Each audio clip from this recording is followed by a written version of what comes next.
Jadi kita bisa menjadi bangsa Indonesia dalam tanda kutip karena kita terpolarisasi. Sadarnya di sini, padahal aslinya di sana gitu. Atau kita balik misalkan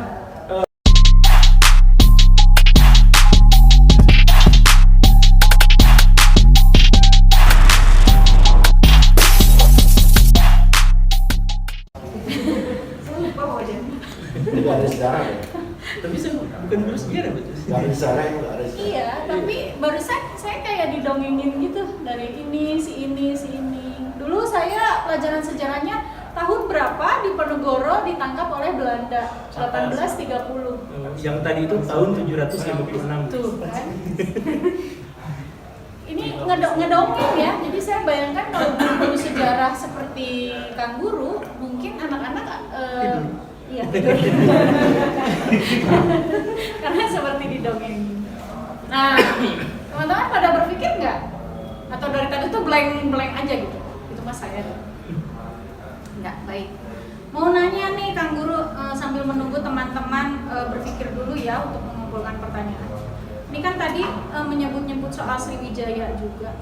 Betul tidak sih Sriwijaya itu disebut-sebut wilayahnya itu sangat luas sampai meliputi di luar Indonesia gitu, sampai ke Asia Tenggara lah. Sampai keluar wilayah Indonesia betul, tapi tidak meliputi seluruh wilayah Nusantara. Jadi Sriwijaya itu hanya wilayah yang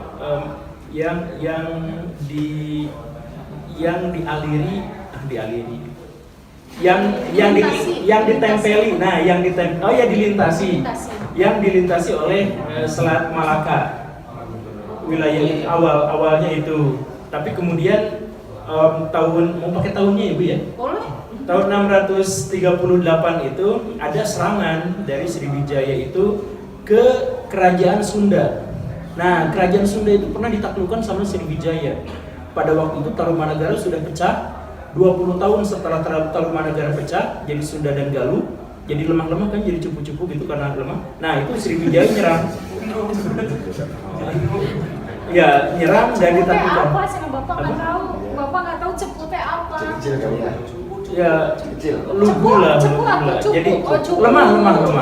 Cupu. Karena ada lagi Pak Cepu, ada lagi. Cupu. Cepu mah di Jawa Tengah. Oh iya betul. Anda yang baru lulus kuliah itu kan? Iya, betul. Sarjana. Ini cepu nih. Sarjana sejarah. Oh ini botol ya. Beda jauh. Sampai mana nih? Sriwijaya itu pernah menaklukkan Jawa Barat, maka otomatis pelabuhan-pelabuhan di Banten itu jadi milik Sriwijaya. Nah sejak saat itulah Sriwijaya mulai berpikir untuk menaklukkan pelabuhan yang lebih luas. Karena itu dia mulai menyerang Kalimantan. Tapi pantai-pantainya aja yang diambil Bu. Kalau daratannya enggak, serem kalau ketemu sama orang Dayak. Ya, nah jadi Sriwijaya itu ngambil pinggir-pinggirannya saja, ngambil pantainya karena Sriwijaya itu fokusnya adalah ke maritim, fokusnya ke laut. Jadi Sumatera pun itu tengah-tengahnya nggak dikuasain, pinggirnya aja. Makanya nanti ini ada hubungannya ya. Nanti ketika wilayah Nusantara itu berganti jadi Islam, tengah-tengahnya tetap nggak diapa-apain. Makanya itu yang menyebabkan nanti orang-orang Batak mayoritas Kristen. Karena orang Islam udah ngikutin pola yang diajarkan sama orang Sriwijaya, pinggir-pinggirnya aja. Nah orang Dayak itu nggak diislamkan karena tengah-tengah Kalimantan. Orang Sulawesi itu yang Toraja di tengah-tengah itu nggak ditaklukkan. Jadi tetap agama lokalnya gitu. Kalau misalkan masuk misionaris ya berarti Kristen, tapi kalau enggak ya jadi agama lokal gitu. Karena ngikutin pola Sriwijaya, pinggirnya aja yang ditaklukkan gitu. Nah, kalau Papua kan pedalaman semua, jadi nggak ditaklukkan. Jadi sampai sekarang ya masih sedikit yang muslimnya. Tapi misionaris berarti lebih jarang bah ya? Karena Iya, mereka masuk iya. ke dalam Makar berarti ya? Iya betul. Lebih maju.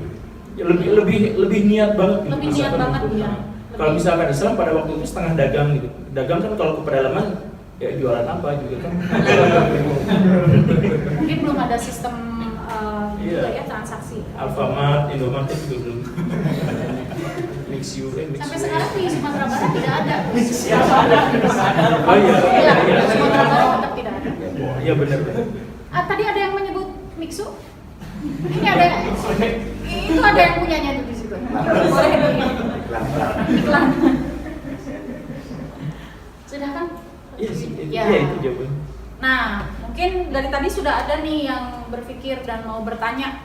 Boleh silakan acungkan, kemudian sebutkan nama, dari mana asalnya, 30 detik saja. Coba itu apa? Apa tuh? Biar Oh, itu. nggak ya.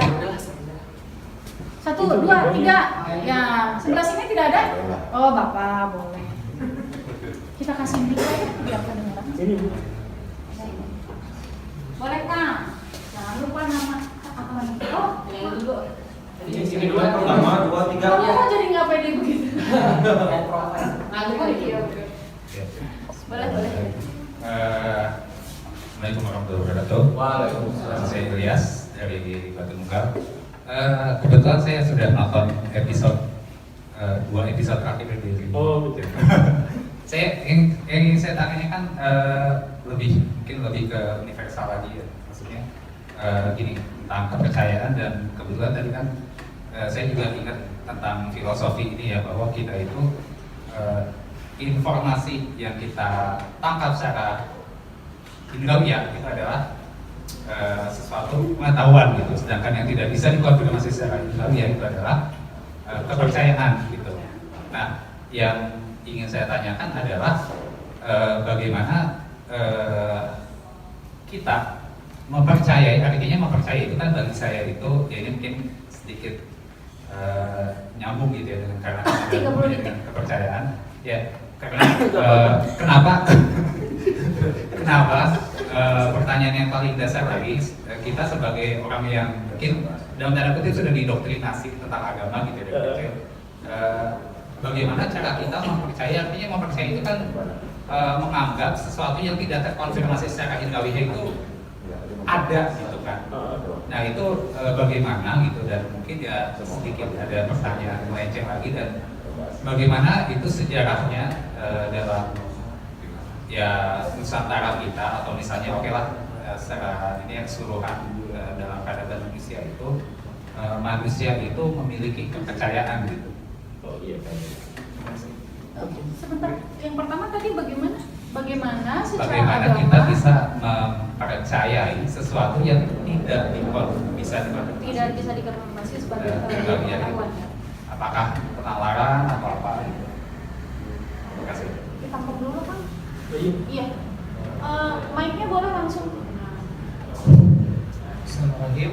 Assalamualaikum warahmatullahi wabarakatuh. Nama saya Rangga Mamadou Saputra dari Bogor.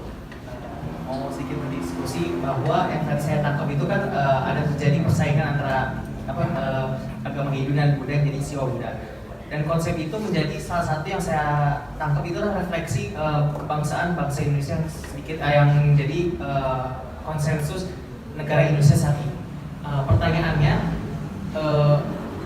mengapa sih banyak terjadi polarisasi yang terjadi di Indonesia saat ini gitu, yang menyebabkan permasalahan toleransi dan juga intoleransi di Indonesia saat ini menjadi sangat pelik gitu. Mungkin itu aja yang saya tanyakan. Terima kasih. Langsung. Ya, langsung aja. Tampung aja. Yang ditampung dulu. Oh, ditampung. Saya catat kok. Bismillah. Malam suruh unggul. Akhirnya saya juga tadi agak telat ya. Jadi pertanyaan juga saya lebih agak nama saya Pak Kris, asal dari Pasir Ibu, calon suka miskin penjara. Aku semua penjara juga. Oke, sebenarnya di tagline-nya itu rahasia pembangunan piramid dan Borobudur ya. Kebetulan saya kuliah di manajemen logistik ya, jurusan logistik. Ya, jadi ada soal piramid ya. Sebenarnya saya penasaran tuh, sebelumnya kajian soal piramid itu cara bangun itu gimana sih gitu. Jadi saya harapnya bisa itu yang mau saya dengar gitu. Karena kebetulan logistik itu ada gap sejarah yang nggak ketemu gitu. Nah yang saya tahu baru banyak bacaannya, mungkin mereka bisa mendapatkan informasi tersebut. Terima kasih. Untuk papan tulis nggak sih? Kemarin kan sudah Perlu. menjelaskan. Perlu ya. Nanti kalau ini ya kayaknya belum. Itu maksudnya bisa di-share di bawah aja ya. Nah, nanti lah. Nanti aja. Akan ini juga tidak cukup lebar tuh akan. Bisa. Lanjut. lupa saya teh harusnya mau disiapin. Oh iya. Tapi udah nanti ya. Itu Bapak pertanyaan di sini aja. Nah, jadi biar kayak kelas ya. Bu, itu kenapa ada kata-kata itu di situ, Bu? Oh, astagfirullah. Ini bekas Itu- bekas ngajar tadi. Itu artinya sempurna ya. Tipu ya. Sempurna itu tipu. Kan orang Inggris juga kadang-kadang tipu. Tadi sore murid saya nanya, ini Oh. jawabannya. Murid ibu laki-laki perempuan? Perempuan. Oh, perempuan.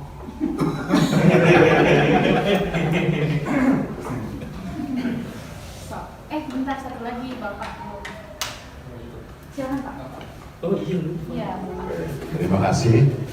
Nama saya Suryadi Harga, usia 64 tahun. Waduh. Saya komunitas ABG, Aki-aki Beki Gadis. Sebetulnya sejarah itu emang agak rumit ya. Saya tadi mau nyambungin ke ke agama. Saya ini masih penasaran, pernah diskusi di suatu komunitas agama ya. Ada surat Ibrahim di Al-Quran ya, ayat 14. Ini bunyinya sebanyak kami tidak akan mengutus seorang rasul pun melainkan dengan bahasa kaumnya, Iya. supaya ia dapat memberi penjelasan dengan terang kepada mereka. Nah, dalam konteks ini maaf kita secara umum saja. Berarti kan Rasulullah Nabi Muhammad itu diturunkan untuk bangsa Arab, sehingga Al-Quran dalam bahasa Arab. Nah sekarang kita berpikir bebas untuk Nusantara sendiri, ya sebetulnya banyak agama-agama lokal ya. Kira-kira ya, ini kan hipotesisnya, siapa ya Rasul atau Nabi yang menyebarkan agama lokal di Nusantara? Entah itu naon agama apa yang di itu apa? Sudah kata lagi gitu. Ada nggak figur yang bisa dikenal kepada kami oleh guru-guru? Itu aja, terima kasih. Mau berurutan? Smoking yang mana dulu? No problem. Ya. Oh iya. Dibacakan mau. Dari Kang Ilyas Batu Nunggal, bagaimana sih cara mempercayai sesuatu yang tidak terkonfirmasi Oh, secara iya. ilmu? Kemudian Iya. sejak kapan kepercayaan itu ada? Akan ada isi. Ini kesimpangan ya. Yang sering saya sampaikan adalah kita tidak mungkin bisa ateis, kita bahkan tidak mungkin bisa agnostik, walaupun kita menyebutnya demikian atau memproklamirkan demikian. Salah satu alasannya itu adalah bahwa kita tidak mungkin untuk tidak mempercayai sesuatu. Kita tidak mungkin sepenuhnya bergantung pada pengetahuan, bahkan pengetahuan pun secara nalar itu sebenarnya tidak ada.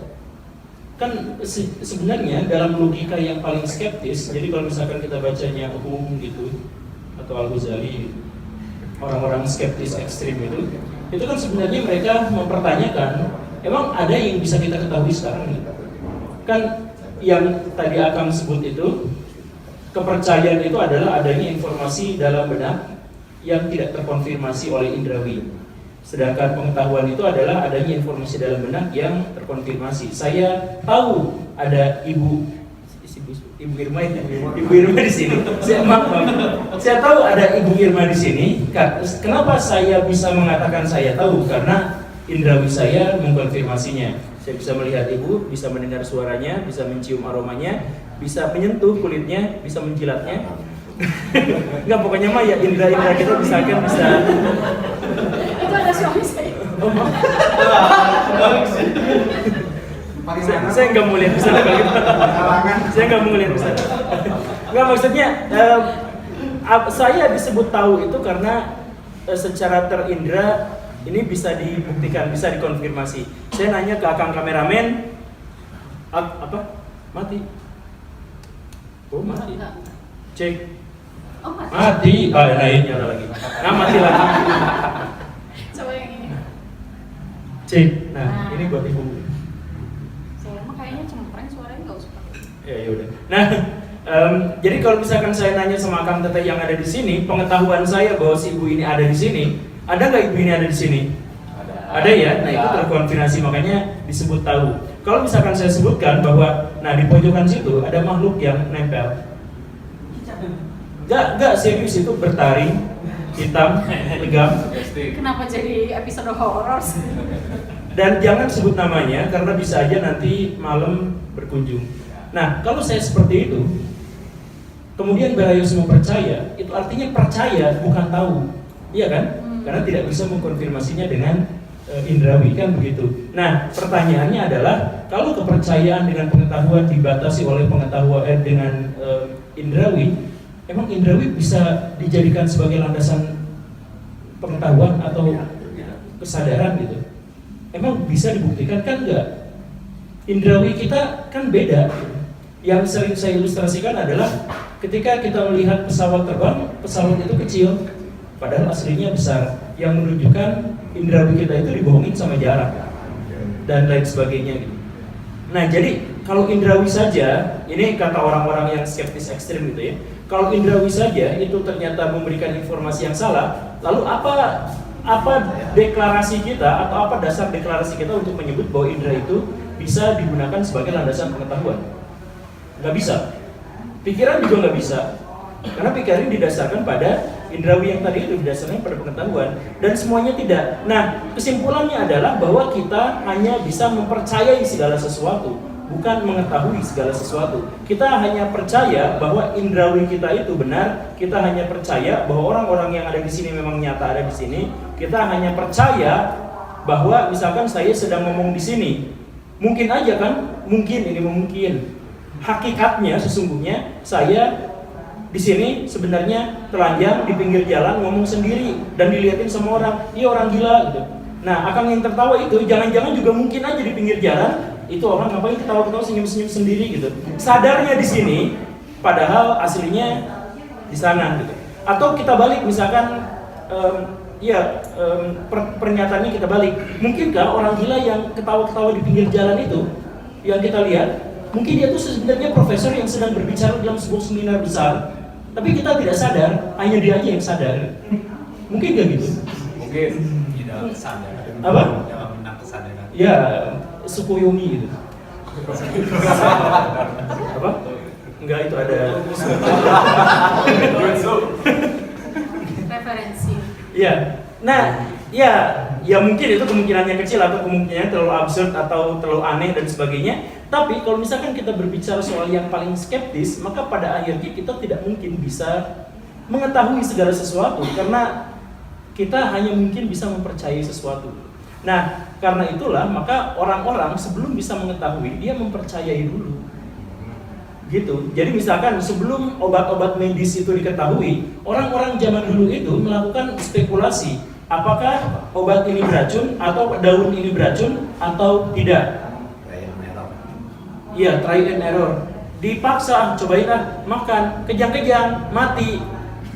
Misal ya, teman yang berikutnya lagi ngasih tahu ke teman, kalau makan daun ini, kamu mati kayak orang itu.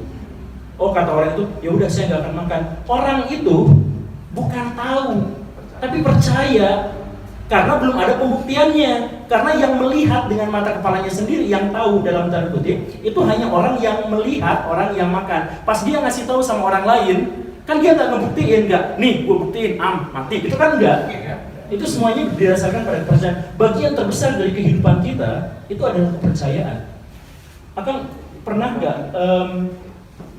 Akang lahir tahun berapa? 88. Berarti pernah ngalamin bencana tsunami Aceh. Yang nggak di 2004 ya? Nggak di tempat. Nggak di tempat. Berarti akang tahu atau percaya? Tahu dari media. Iya, media itu sebenarnya memberikan akan pengetahuan atau kepercayaan. Saya percaya. Apa? Percaya. Kepercayaan.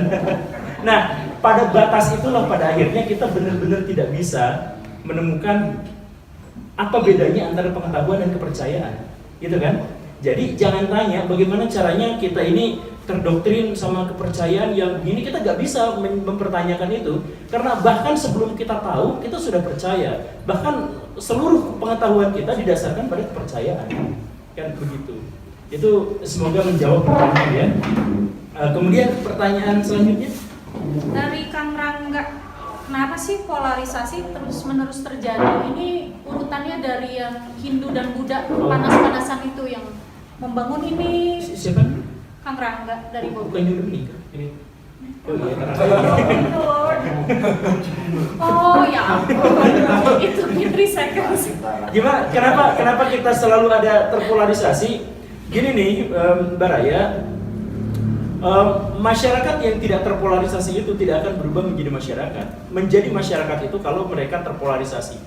Jadi kita bisa menjadi bangsa Indonesia dalam tanda kutip karena kita terpolarisasi.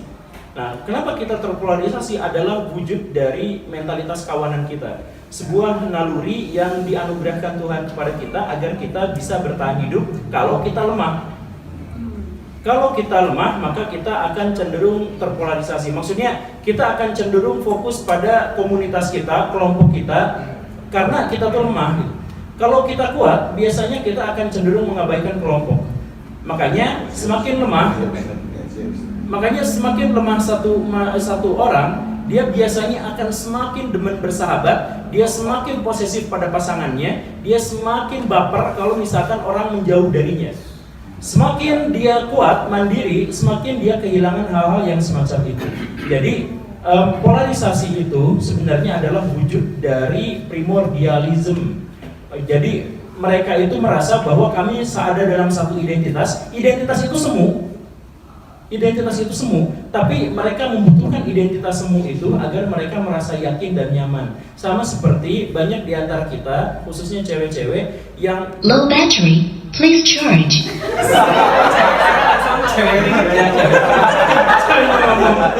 Ya.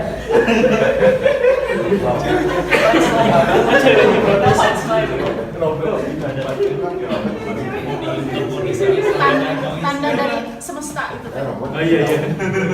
Ya udah ini. Itu ada kawan saya yang sangat terkenal di belakang. Ternyata ini yang mungkin yang mereka yasanya. Oh iya. Selamat datang, Kang. Selamat datang Kang Denny. Selamat bergabung. Iya, sampai di mana tadi? Nah, iya. Cewek-cewek. Banyak di antara cewek-cewek angkatan 90-an, angkatan 2000-an yang beli tabloid hanya untuk membaca zodiak. Kalau zodiak satu dengan zodiak yang lain kita baca itu sebenarnya berbeda-beda karena seperti yang Pak Denny dulu ceritakan, zodiak itu sebenarnya bukan aslinya seperti itu, tetapi mendorong seseorang untuk berpikir sesuatu. Nah, tapi artinya sebenarnya itu adalah realitas palsu gitu. Jadi zodiak dan lain sebagainya itu sebenarnya palsu. Tapi kenapa banyak orang yang bergabung ke sana?